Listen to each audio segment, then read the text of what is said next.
Hello everyone, welcome to our channel of confession and cheating stories. Don't forget to subscribe to our channel and enable the bell notification to increase engagement before we move on to our video. Let's move on to our video. Although I knew I wasn't cut out for family vacations, especially with me as in husband's family, Zeynep insisted that we go to this ski resort, so I agreed and packed the last few things. The idea of spending a week with Sevim made me nervous. She had always treated me with contempt, and I knew this trip would be difficult. As Zeynep said, "Remember that ski resorts are always cold." I grinned and prepared myself for the exams ahead. Due to a booking error, Sevim and I had to share a room. Zeynep was staying in another hotel with the rest of the family. When Sevim heard this, she protested, saying that she would not share a room with me. I told her that I didn't like it, but there was nothing we could do about it. As we carried our things into the room, the atmosphere became even more tense. I was trying hard not to answer, but Sevim took advantage of the situation and made a joke about me. "I hope you stop snoring at night." "Ye." Hael added as he placed his things in the closet. Sevim glared at me, closed the door, and disappeared into the restroom. I sighed. I knew this was going to be a long and hard week. We had an unremarkable first day at the ski resort.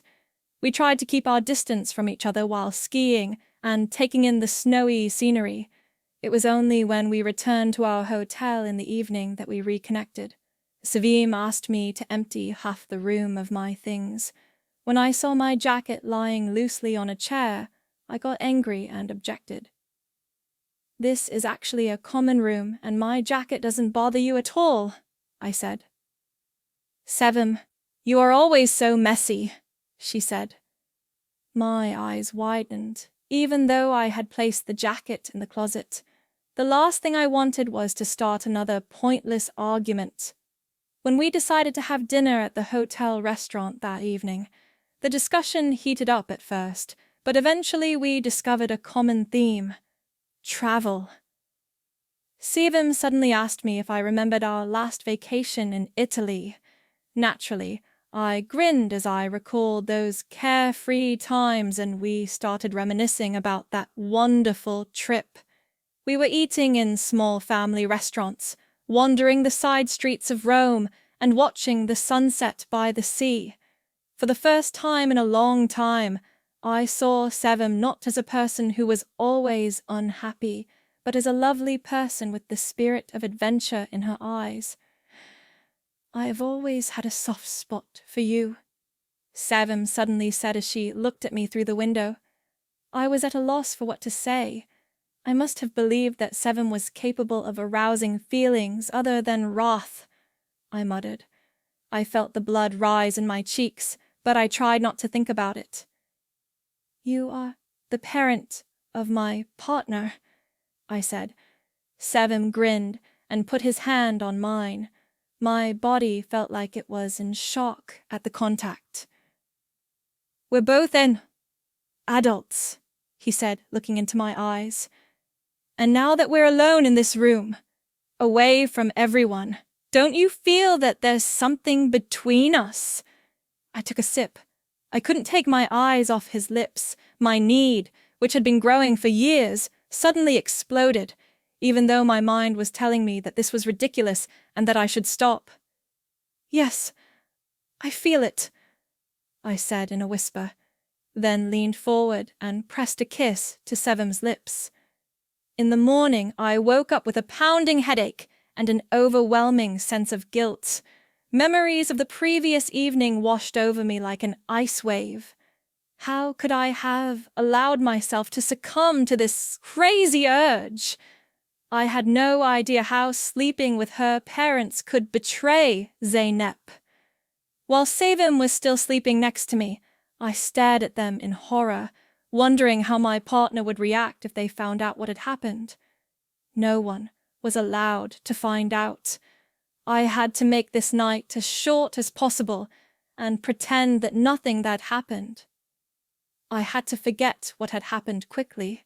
I hurriedly changed, got out of bed so as not to disturb Sevim, and left the room before them. But as I approached the door, I heard Sevim's voice behind me. "Have you stopped running away? I thought you would at least greet me as a gentleman." I was cold. Then I turned around quietly. Sevim was sitting in a sheet on the bed. "Look, Sevim, what happened last night was a mistake." "A mistake to pretend it never happened?" he asked sarcastically, raising his eyebrows. "I think you liked it, and don't tell me you didn't want it." I blushed. "Really, Sevim, yes. Maybe I've always wanted you, but I was afraid to tell myself," I said. "But it's still wrong. You're my partner's parent. I shouldn't have done this." With a heavy sigh, Sevim threw the sheet aside, revealing his muscular legs. I was stunned by the sight. As if mocking me, they slowly ran their fingers over her body, from the hollow of her neck to her buttocks. "For God's sake, don't act like a baby," they replied. "As adults, we have the freedom to choose who we sleep with. All I want now is for last night's events to happen again." When they pointed their fingers at me with those words, the last of my common sense vanished. I walked towards Sevim, and we kissed deeply and intensely. I shuddered with anticipation when Sevim's fingers slipped under my shirt and touched my skin.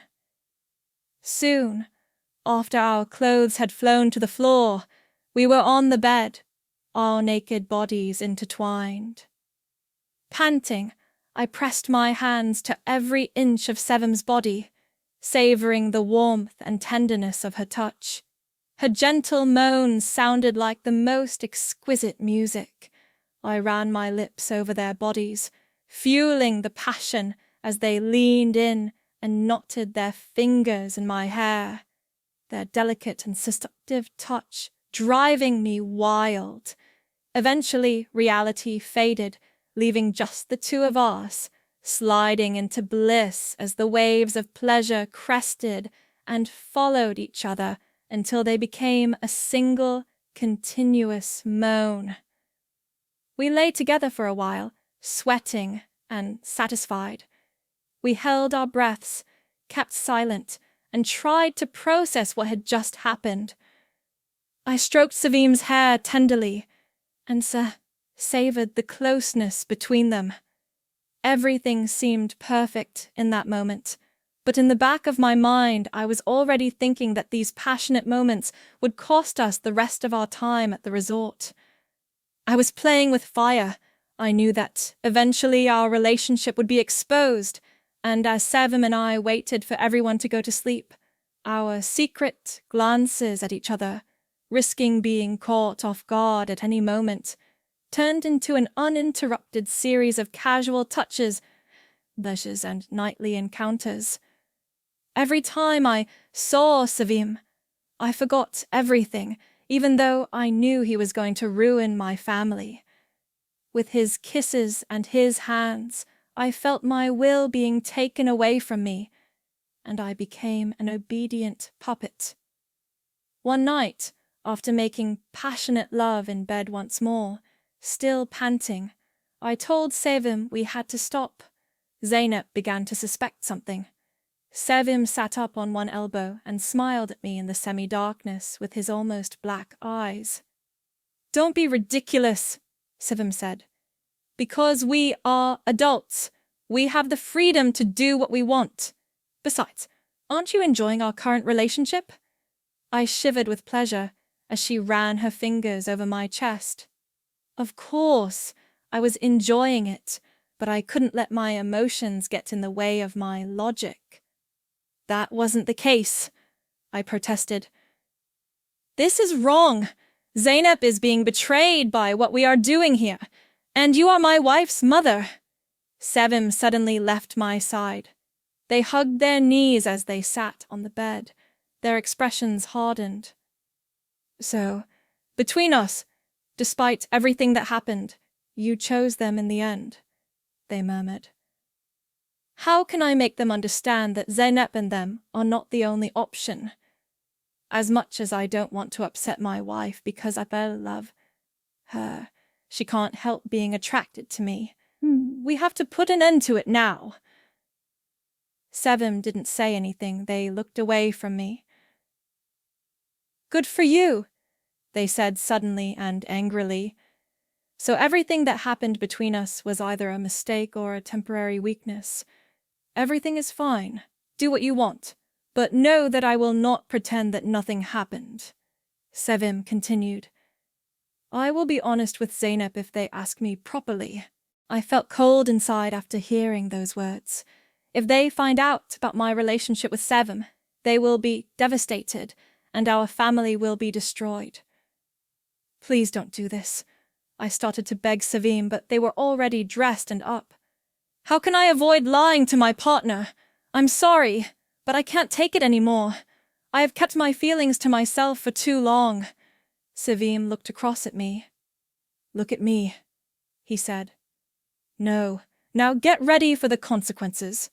When Sevim suddenly opened the door and left the room after saying those words, I was completely dumbfounded. What was I supposed to do now? How could I prevent Zeynep from finding out the truth and the inevitable disaster that would follow?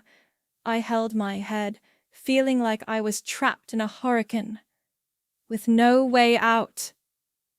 The return trip was a disaster. Throughout the journey, I felt restless and questioned whether Sevim had told Zeynep everything.